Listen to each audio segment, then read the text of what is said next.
अस्सलाम वालेकुम नाज़रीन, हॉट इशू प्रोग्राम में भली कार मैं तो मेज़बान सबीन मेमन। नाज़रीन, हॉट इशू प्रोग्राम में ॻाल्हि कंदासीं वफ़ाक़ ऐं सूबे जे विच में छिकताण जे हवाले सां केतिरनि ई मामलनि ते वफ़ाक़ ऐं सिंध सूबो आमू साम्हूं बीठा आहिनि। ॻाल्हि कंदासीं जेकॾहिं रोटेशन पॉलिसी जे हवाले सां त सिंध जे वॾे वज़ीर जो चवणु आहे त ऑफिसरनि जी बदिली मशवरे खां सवाइ नथी करे सघिजे। वाज़ रहे त सिंध जे वॾे वज़ीर पारां वफ़ाक़ी हुकुमनि जे बावजूदि एस्टेब्लिशमेंट डिवीजन जे लेटरनि बावजूदि ऑफिसरनि खे चार्ज छॾण खां रोकियो वियो आहे। सिंध जे वॾे वज़ीर जो चवणु आहे त ऑफिसरनि जी बदिली सूबे ऐं वफ़ाक़ जे मशवरे सां थींदी आहे। इहा संदसि ख़्वाहिश न पर कानून तहत ऑफिसरनि खे चार्ज छॾण खां रोकियो वियो आहे। सिंध जे वॾे वज़ीर जो चवणु हो त सिंध में 48 ऑफिसरनि जी खोट आहे। केतिरा ई भेरा लिखण जे बावजूदि का बि मोट न मिली आहे। इन ते बि ॻाल्हाईंदासीं। इन खां अलावा ॻाल्हाईंदासीं सिंध में गैस जे बहिरान जे हवाले सां। सिंध समेत सॼे मुल्क में गैस जो बहिरान शिदत इख्तियार करे वियो आहे। केतिरनि ई शहरनि में गैस जी अण ऐलानी लोड शेडिंग जो सिलसिलो जारी आहे त केतिरनि ई इलाइक़नि में प्रेशर न हुअण बराबरि माण्हुनि खे ॾुखियाईं पेश अचनि थियूं। CNG स्टेशननि खे 2.5 महीननि जे लाइ बंदि रखण जो फ़ैसिलो कयो वियो आहे, जंहिं ते पिणु सिंध सरकार पारां शदीद एहतजाज कयो वियो आहे। सिंध हुकूमत पारां चयो वियो आहे त जेकॾहिं वफ़ाक़ सुई सुधरन गैस कंपनी नथी हलाए सघे त उनजो इख्तियार असांखे ॾिनो वञे। कोशिश कंदासीं त जेको प्रोग्राम में इन्हनि मौज़ूअनि ते ॻाल्हि ॿोल करे सघूं। इन हवाले सां असांखे सियासी तर्जनिगार जामी चांडियो साहब जॉइन कयो आहे। जामी साहब भली कार, तव्हां प्रोग्राम में जॉइन कयो। जामी साहब, इन खां अॻु में बि असां केतिरा ई भेरा वफ़ाक़ ऐं सूबे जे विच में छिकताण ऐं केतिरनि ई मामलनि ते ॻाल्हाए पिणु चुका आहियूं, जंहिं ते तव्हां पिणु इहो ॿुधायो आहे त भई केतिरा ई आइनी ऐं कानूनी फोरम आहिनि जिन ते सिंध हुकूमत वञी सघे थी, क्लेम करे सघे थी। ताज़ो जेको कल सिंध जे वॾे वज़ीर पारां जेका स्टेटमेंट ॾिनी वई आहे त भई ऑफिसरनि खे चार्ज छॾण खां रोकियो वियो आहे, वफ़ाक़ इन तरह नथी करे सघे, जॾहिं त ॿिए पासे एस्टेब्लिशमेंट डिवीजन पारां इन्हनि ऑफिसरनि जिन चार्ज अञा ताईं न छॾी आहे उन्हनि खे वॉर्निंग लेटर पिणु जारी कयो वियो आहे। छा चवंदव?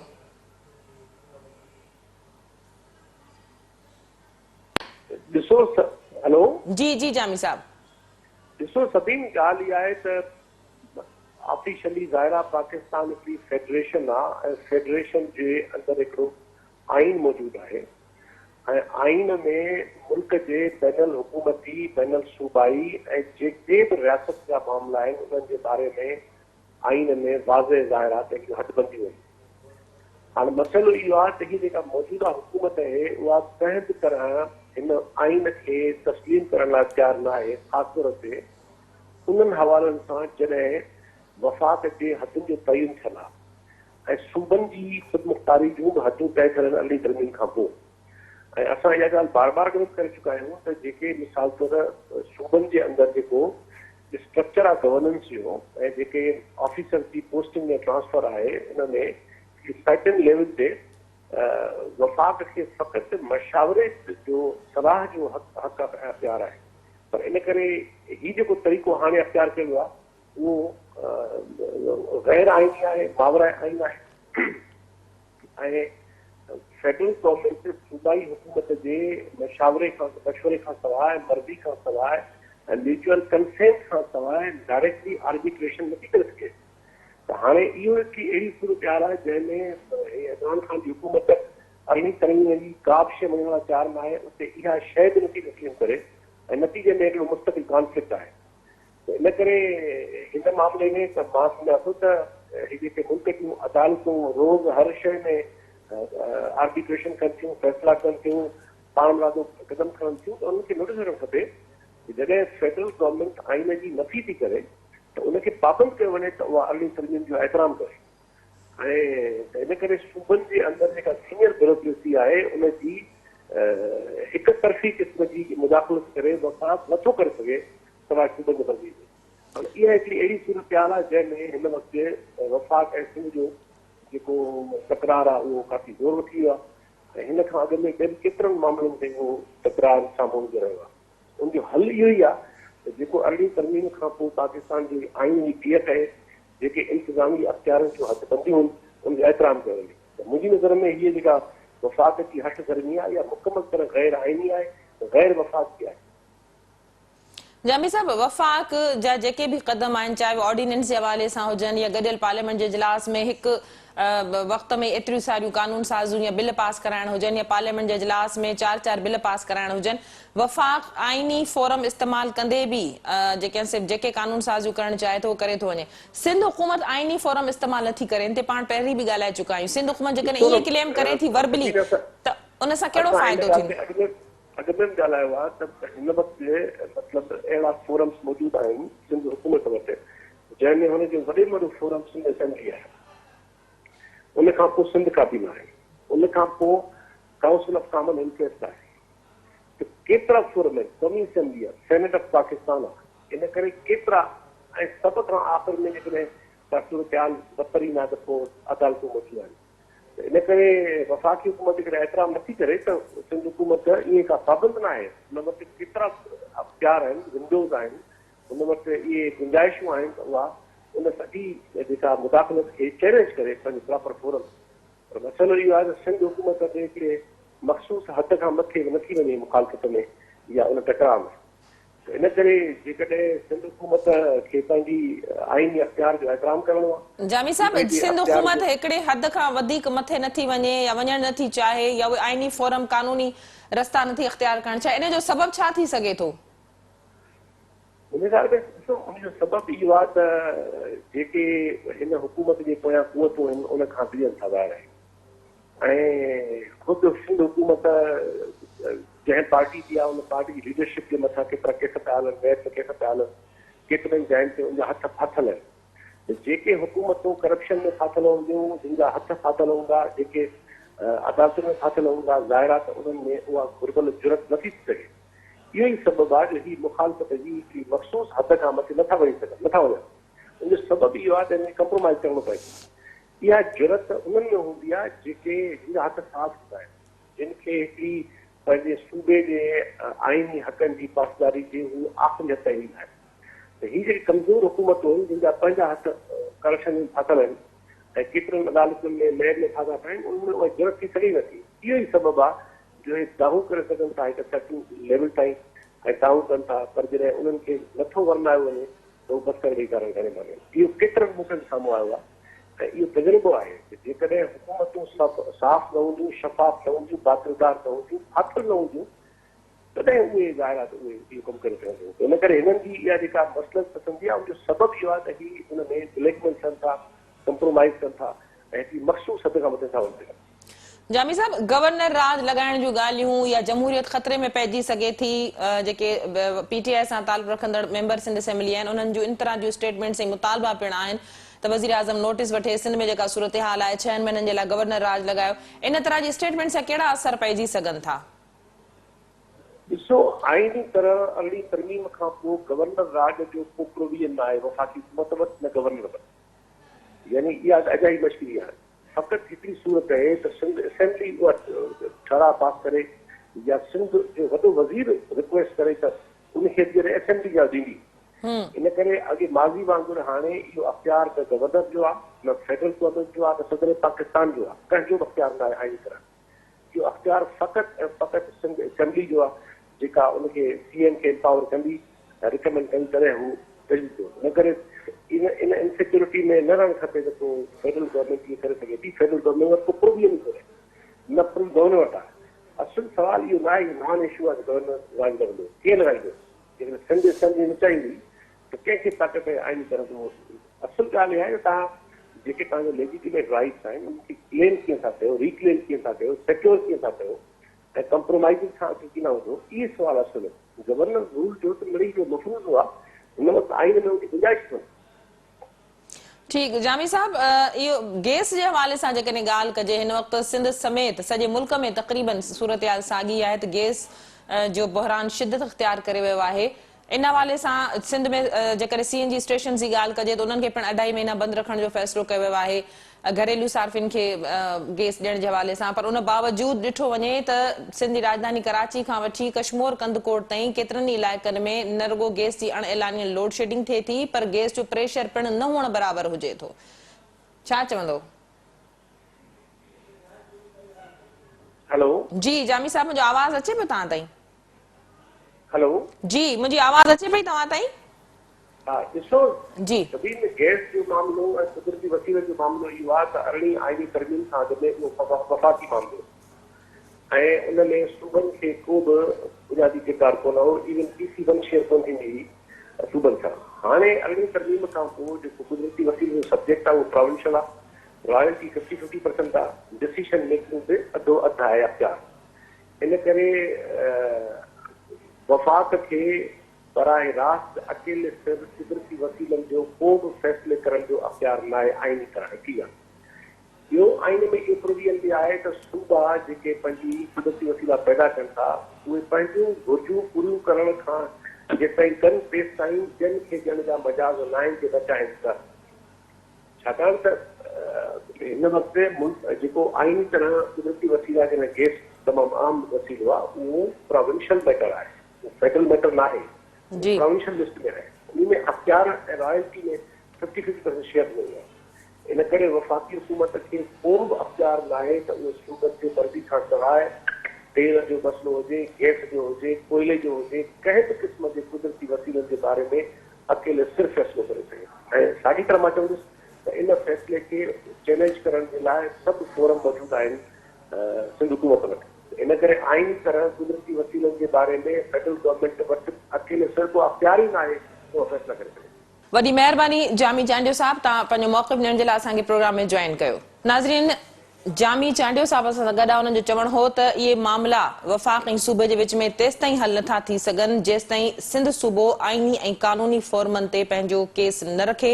सिंध जे वसीलनि ते वफ़ाक़ जी जेका मालिकी आहे उहा ईअं ई बरक़रार रहंदी जेसि ताईं कानूनी रस्ता अख़्तियार नथा कया वञनि या सिंध असेंबली जो फॉर्म नथो इस्तेमालु कयो वञे। केतिरनि ई मामलनि में वफ़ाक़ सूबे सां ज़्यादतियूं करे रहियो आहे।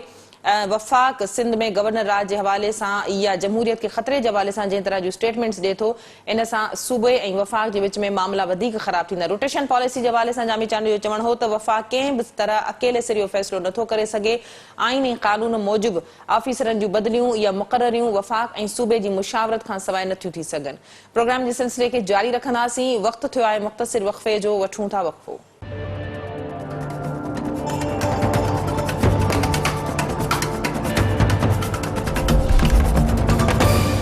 वेलकम बैक नाज़रीन, प्रोग्राम जे सिलसिले खे अॻिते वधाईंदासीं। हिन वक़्तु इन सिंध सां वफ़ाक़ जूं जेके ज़्यादतियूं आहिनि इन्हनि मामलनि ते ॻाल्हाइण जे लाइ असांखे पीपल्स पार्टी सां तालुक़ रखंदड़ इंतहाई सीनियर सियासतदान सेनेटर ताज हैदर साहब ज्वाइन कयो आहे।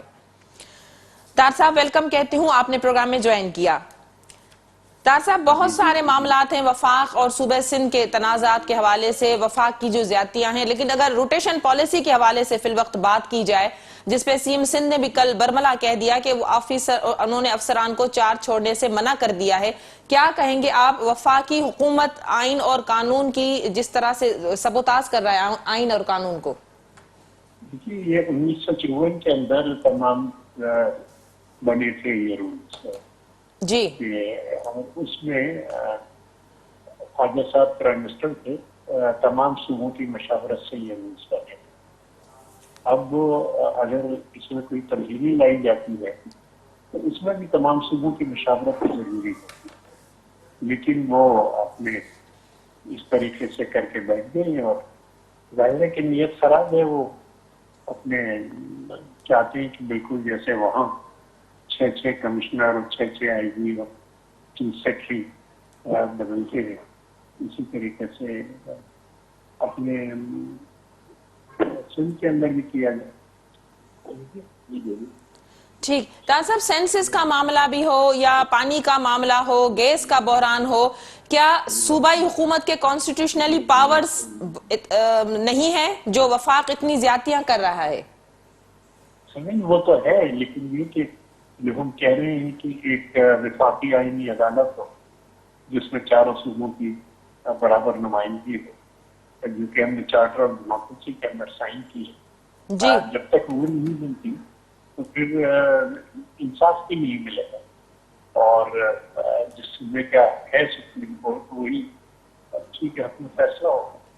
तो ये तमाम चीजें जो है, और मैं बिल्कुल आपसे ये कहना चाहता हूँ कि हम मुल्क के अंदर किसी किस्म का कानून नहीं चाहते। हम नहीं चाहते कि सूबों और फेडरेशन के दरमियान, और न ही हम कोई वजह देखते हैं ये जो मगरबी तकनीकों की नीति चाट रहा है, उसकी वजह से ये तमाम से देखते हैं कि पाकिस्तान की तरक्की में कमी हुई है, पाकिस्तान में बेरोजगारी, पाकिस्तान में गुर्बत हो, और जिस चीज की भी जरूरत है वो ज्यादातर ये जो अशियाए तय्युश जी बड़ी बड़ी गाड़ियाँ ये बाहर से आती रही, और उन गाड़ियों के लिए पेट्रोल बाहर से आता रहे, मुल्क के अंदर बसे न लगे जो आवाम की जरूरत पूरा करेंगे। एक पूरी पॉलिसी है और इस पॉलिसी के तहत पाकिस्तान को चलाया जा रहा है।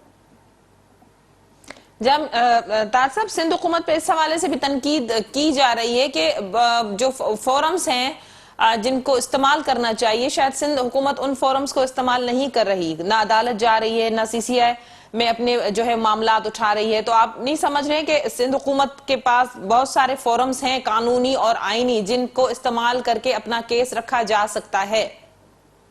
देखिए, बुनियादी तौर पे ये मामला सियासी है और हम सियासी तौर पे इसकी आवाज उठा रहे हैं। जो अदालत के फैसले हैं वो इधर भी हो सकते हैं और उधर भी हो सकते हैं, तो और अगर उधर हो जाते हैं तो फिर अब जैसे उनका कराची निकलता रहा और पूरे सिंध में एहतजाज हुआ, उसमें 100 टावर के तोड़ने में, लेकिन ये फैसला भी कि चलेगा। लेकिन ये मसला जो है ये सियासी है, और जैसा कि हम पहले कहते रहे कि मुल्क में 2 कानून, और सिंध के लिए एक अलग ही कानून है, इसमें बिल्कुल सिंध की बात ही नहीं सुनी।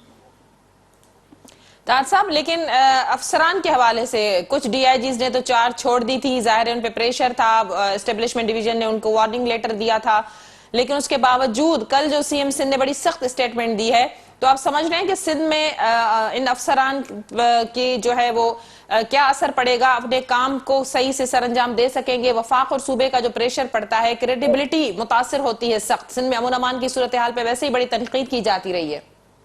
सभी देखो, ये व्यक्तियां भी के खिलाफ हम एहतजाज भी कर रहे हैं, लेकिन और वो भी हम देख रहे हैं कि इनका इजाला भी नहीं किया जाता। मुझे नहीं है, तो मैंने जो डॉक्यूमेंट उसमें यही लिखा है कि आप कभी भी बता रहे कि आपको इंसाफ मिलेगा, जो आपका हक है वो वसाइल आपको दिए जाएंगे। इन सब के ना होते हुए आपको वो तदबीर करनी है और इस तरीके से कोशिश करनी है कि सिंध के जो पुरानी वसाइल है और सिंध के जो कुदरती वसाइल है हम उनको ज्यादा से ज्यादा कर सकें। और सिंध को हम मैं बिल्कुल इसलिए नहीं कि मैं पीपल्स पार्टी का हूँ या हमारी हुकूमत हुआ, मैं बिल्कुल ये समझता हूँ माशियात के फैसले इस सिंध को 10-12 साल में यूरोप के लेवल पर लाना कोई ऐसा मुश्किल नहीं। हमें अपना तरीका बदलना होगा, हमें जो रणनीतियाँ उनकी रहना होगा, मतलब जितने बड़े घर में उतनी बड़े घरों में ये हमारा मुकाबला गरीब मुल्कों से है। ठीक, जर्मनी ताज साहब जी, हम चादर से ज्यादा काम कर रहे हैं तो हमारे लिए बहुत मुश्किल है।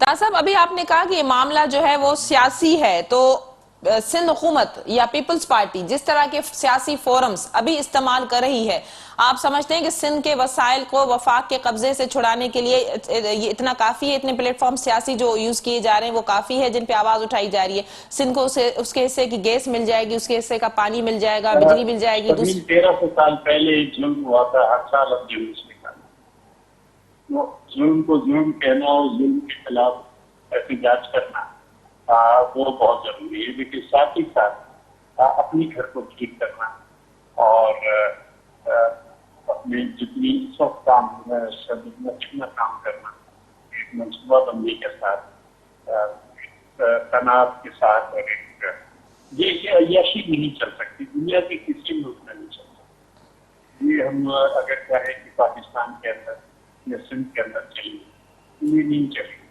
आपने बड़े अच्छे इनिशिएटिव लिए हैं, पब्लिक सेक्टर को आपने एक्टिवेट किया है, पब्लिक प्राइवेट पार्टनरशिप में لیکن یہ کاموں میں جو ہے وہ اس کو کس طریقے سے فیل کر رہے ہیں یہ بھی ہم دیکھنا ہے.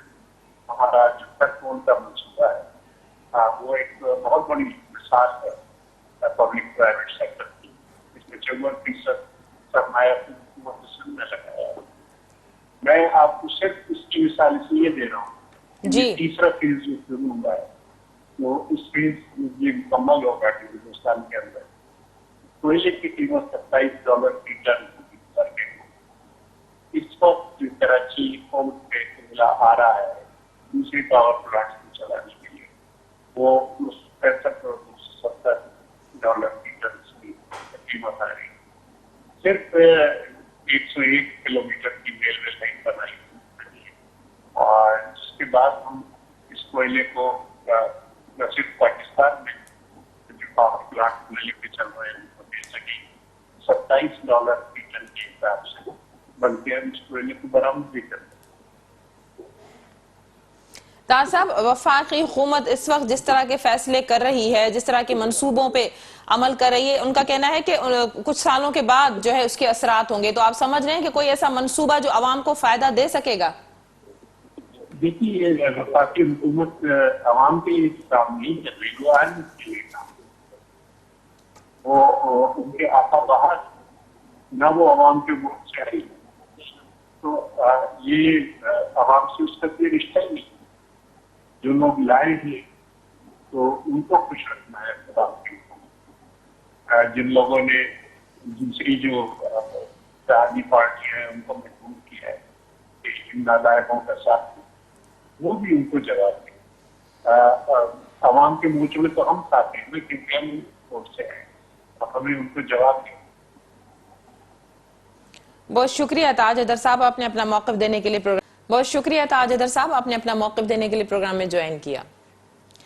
ناظرین پیپلز پارٹی سے تعلق رکھندڑ سینئر سیاستدان سینیٹر تاج حیدر سان گڈ ان جو چوڻ هو ته معاملو سیاسي آهي ان کرے سندھ حڪومت پڻ سياسي محاذن تے پنهنجو موقف رکھندي پئی اچي جن سان وفاقي حڪومت تے اثر ته نٿو پئي پر هو پنهنجي ڳالهه عوام تائين پهچائڻ ۾ کامياب وڃن ٿا. پروگرام جي سلسلے کي جاري رکنداسين. وقت ہے مختصر وقفے جو وٺون ٿا وقفو.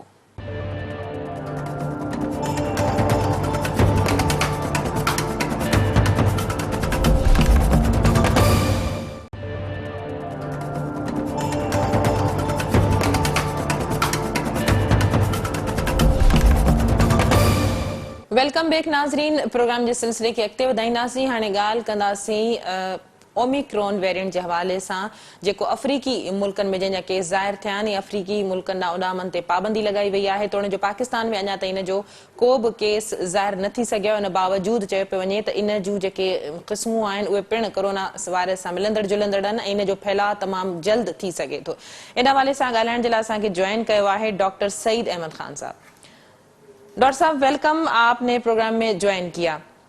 ڈاکٹر صاحب کیا کہیے گا یہ اومیکرون جو ویرینٹ ہے اس حوالے سے کئی ممالک میں اس کے پھیلاؤ کا جو ہے وہ سننے میں آ رہا ہے لیکن اس کی اقسام کیا ہے, اس کے پھیلاؤ کا طریقہ کار کیا ہے اور اس کے پھیلنے کی وجہ کیا ہے؟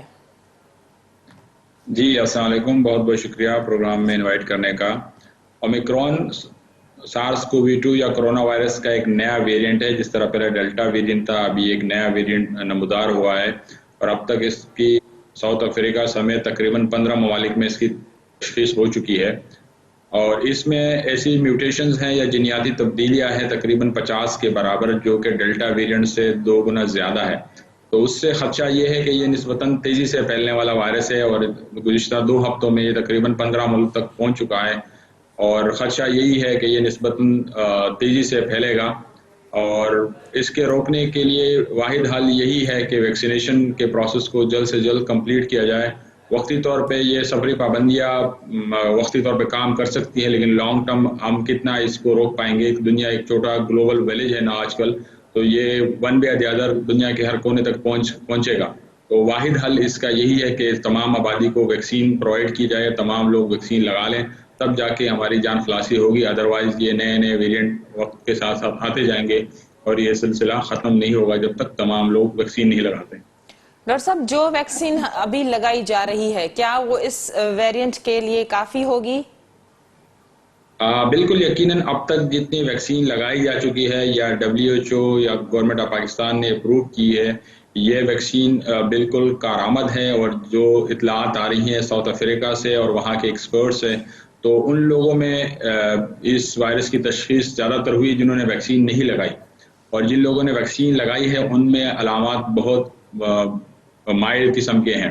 تو یقیناً پوری دنیا میں بشمول پاکستان ویکسینیشن بہت افیکٹو ہے، لیکن مسئلہ یہ ہے کہ دنیا بھر میں کافی آبادی ایسی ہے جو ویکسین لگانے کے لیے ابھی تک قائل نہیں ہوئے، تو وہ آبادی زیادہ ہمارے لیے نقصان دہ ہے جو لوگ ویکسین نہیں لگا رہے ہیں، کیونکہ جو لوگ ویکسین لگا چکے ہیں وہ تو محفوظ ہے، لیکن جنہوں نے ویکسین نہیں لگائی یہ وائرس ان کو متاثر کرتا ہے، پھر وہاں سے یہ افزائش پکڑتا ہے اور دوسری جگہ پہ منتقل ہوتا ہے۔ تو جلد سے جلد ویکسینیشن کے پروسیس کو کمپلیٹ کرنا چاہیے، بلکہ اس میں مزید تیزی لانی چاہیے، اور یہ سلسلہ تب رکے گا جب ہم تمام آبادی کو ویکسین لگا پائیں گے۔ ڈاکٹر صاحب، جیسے کرونا وائرس تھا وہ چائنا سے نمودار ہوا، اور یہ جو ویرینٹ ہے اومیکرون، اس کی جو دریافت ہوئی افریقی ممالک سے ہوئی، اس کی کوئی خاص وجہ، کوئی خاص قسم کا ویرینٹ ہے؟ اس سے پہلے الفا جو ویرینٹ تھا شروع میں، وہ بھی ساؤتھ افریقہ میں اس کی تشخیص ہو پائی تھی، اور اب یہ نیا جو وائرس ہے جن کے تانے بانے ساؤتھ افریقہ اور افریقن کنٹریز سے جڑ رہے ہیں، اس کی وجہ یہی ہے کہ وہاں بھی کافی آبادی ایسی ہے جو ویکسینیشن یا ویکسین لگانے کو انکاری ہے، اور وہاں سے یہ پھر ویرینٹ نیا نمودار ہوتا ہے، جس کو ہم کہتے ہیں سلیکٹیو پریشر۔ سلیکٹیو پریشر کی وجہ سے وائرس نئے نئے طریقے اڈاپٹ کرتا ہے، اس میں جینیاتی تبدیلیاں آتی ہیں، اور نیا جو ویرینٹ ہوتا ہے وہ پہلے سے زیادہ مضبوط ہوتا ہے، کیونکہ اتنے سارے جو دوائیاں ہیں یا ویکسین ہے اس کے بعد اگر کوئی ویرینٹ سامنے آتا ہے تو وہ سخت اور ٹف وائرس ہوتا ہے۔ اس میں چینجز، جس طرح اس وائرس میں تقریباً 50 جگہ پہ ایسی تبدیلی ہے، میوٹیشن ہے، جو اس کو تیزی سے منتقل ہونے میں مدد کر دی ہے، اس کو پچھلے جو امیون سسٹم ہے، مدافعتی نظام، اس کو دھوکہ دینے میں مدد دیتی ہے۔ تو یہ وائرس پچھلے سے نسبتاً زیادہ مختلف ہے اس حیثیت سے کہ اس کی جینیاتی تبدیلیاں ہے، لیکن ڈرنے کی اور خوف کی کوئی بات نہیں ہے، کیونکہ اگر ہم جو SOPs ہیں جو ہم شروع سے بتاتے آ رہے ہیں ان SOPs کو فالو کریں اور ویکسینیشن بر وقت لگائیں تو عوام کو ڈرنے کی یا خوف میں مبتلا ہونے کی کوئی ضرورت نہیں ہے۔ ڈاکٹر صاحب، اس کے سمٹمز کیا ہیں، اس کی علامات کس طرح سے ظاہر ہوتی ہیں، اور یہ کتنا ڈینجر ہو سکتا ہے؟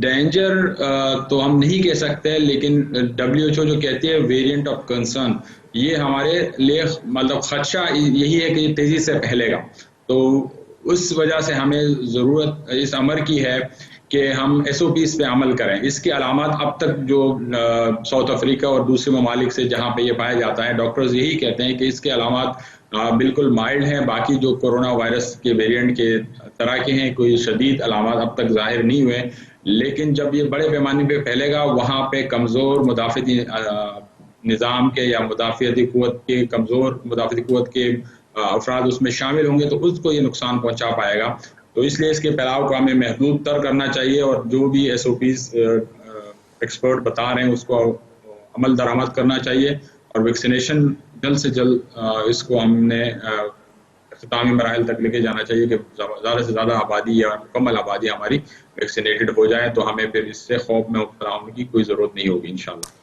ڈاکٹر صاحب، لوگوں نے بڑا، ہماری اگر عوام کو دیکھا جائے تو بڑا لائٹ لے لیا ہے، لوگوں کے ذہن میں یہ تاثر تھا کہ بھئی کرونا ابھی کم ہو چکا ہے، جتنے کیسز ہم دیکھ رہے تھے کہ کم سے کم ظاہر ہو رہے ہیں، لیکن ایک دم سے اومیکرون ویرینٹ کا جو نمودار ہونا، تو آپ سمجھتے ہیں کہ SOPs کو پہلے سے زیادہ فالو کرنے کی ضرورت ہے، یا اور SOPs میں مزید اضافے کی ضرورت ہے، کچھ چیزیں اس میں ایڈ ہو سکتی ہیں کیا؟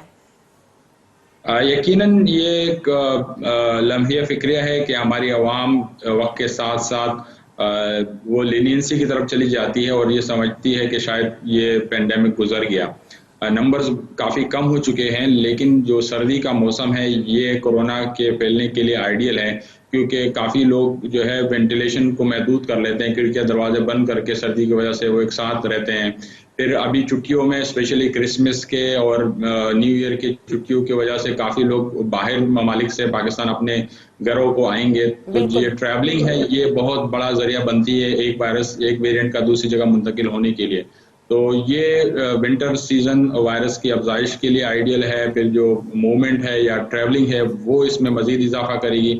پھر ہمارے ہاں جس طرح اوور کراؤڈنیس تو نسبتاً زیادہ ہو جاتی ہے سردیوں میں, تو یہ عوامل خدشہ یہی ہے کہ دسمبر کے اواخر یا جنوری کے شروعات میں اس کے نمبر دوبارہ بڑھ سکتے ہیں. اس لیے ہمیں چاہیے کہ ہم پہلے سے زیادہ حفاظتی اقدامات کو اپنائیں, SOPs پہ عمل کریں اور اس کو سیریس لیں. جب اگر سیریس نہیں لیں گے خدا نخواستہ, یہ ابھی ہمارے پاس بہت اچھا ٹائم ہے, لیکن اگر آپ یاد کریں جب لاک ڈاؤن لگا تھا, جب سختیاں ہوئی تھی, تو اس سے بچنے کے لیے ضروری ہے کہ ہم مسلسل SOPs پہ عمل کریں, ویکسینیشن کے پروسیس کو جلد سے جلد کمپلیٹ کریں, اور گورنمنٹ جو اقدامات اٹھاتی ہے, حکومت جو اقدامات اٹھاتی ہیں, اس میں اپنا حصہ ڈالیں اور ذمہ دار شہری کی حیثیت سے اپنی ذمہ داریوں سے عہدہ ہوں.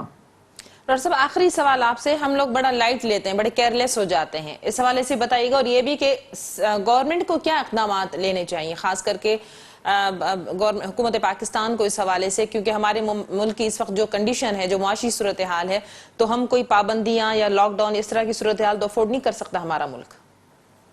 یقیناً جو اس وقت معاشی حالات چل رہے ہیں اس میں بالکل ہم متحمل نہیں ہو سکتے, اور جو دن مشکل گزرے تھے جب لاک ڈاؤن تھا, لوگوں کو روزی روزگار کے مسائل تھے, تو اس کو مد نظر رکھتے ہوئے اس کو سیریس لینا چاہیے. کیونکہ اگر آپ بھی باقی دنیا جو 15 ممالک ہیں ان کا حال دیکھیں, یا ساؤتھ افریقہ جس پہ سفری پابندیاں لگ گئی ہے, وہ چیخ رہے ہیں کہ ہم سے پابندیاں اٹھا لیں, حالانکہ وہ نسبتاً ترقی یافتہ ملک ہے, ان کی اکانومی ہم سے بہتر ہے. لیکن خدا نخواستہ اگر ہم اس کو سیریس نہیں لیتے اور یہ وائرس یہاں پھیلتا ہے, تو ہمیں اس دن کو یاد رکھنا چاہیے جب لاک ڈاؤن تھا, جب سختیاں تھیں, تو عوام کو چاہیے کہ اس کو سیریس لیں اور حکومت کے جو اقدامات ہیں اس میں اپنا حصہ ڈالیں. کرنٹلی گورنمنٹ کو چاہیے کہ یہ ایئرپورٹس پہ اسپیشلی اسکریننگ کو مزید سخت کر لیں. جو آنے والے مسافر ہیں, یہ ظاہری بات ہے, یہ باہر سے وائرس آئے گا, ملک کے اندر یہ پروڈیوس نہیں ہوگا. جو سب لوگ سفر کر رہے ہیں باہر سے پاکستان آ رہے ہیں, تو ان میں اسکریننگ کو ذرا مزید سخت کیا جائے, ہر ایک بندے کو چیک کیا جائے اور PCR کے ذریعے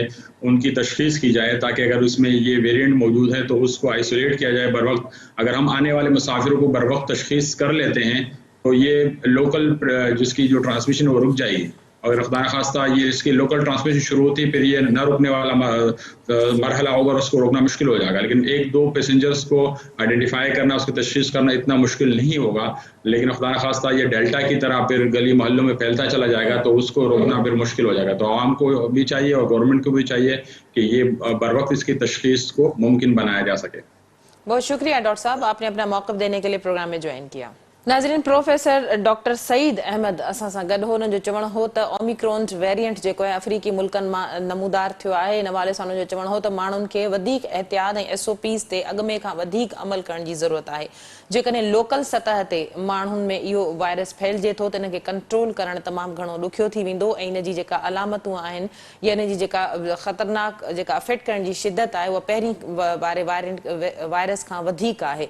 इन हवाले सां डॉक्टर सईद जो इहो बि चवणु हो त हाणे क्रिसमस भी अचण वारो आहे या मोकलिन जो सीज़न भी आहे, त उन खां पोइ माण्हुनि जो जेको कम्युनिटी लेवल ते मिलण जुलण थिए थो, उन सां बि इन वायरस जे फैलिजण जो ख़दशो वधी वेंदो. इन हवाले सां असांखे वधीक एहतियात करण जी ज़रूरत आहे, SOPs ते अमल करण जी ज़रूरत आहे, तॾहिं इन वायरस खां बचाव मुमकिन बणिजी सघे थो. अॼोके प्रोग्राम में एतिरो ई. ईंदड़ प्रोग्राम ताईं ॾींदा इजाज़त. अल्लाह वाहे.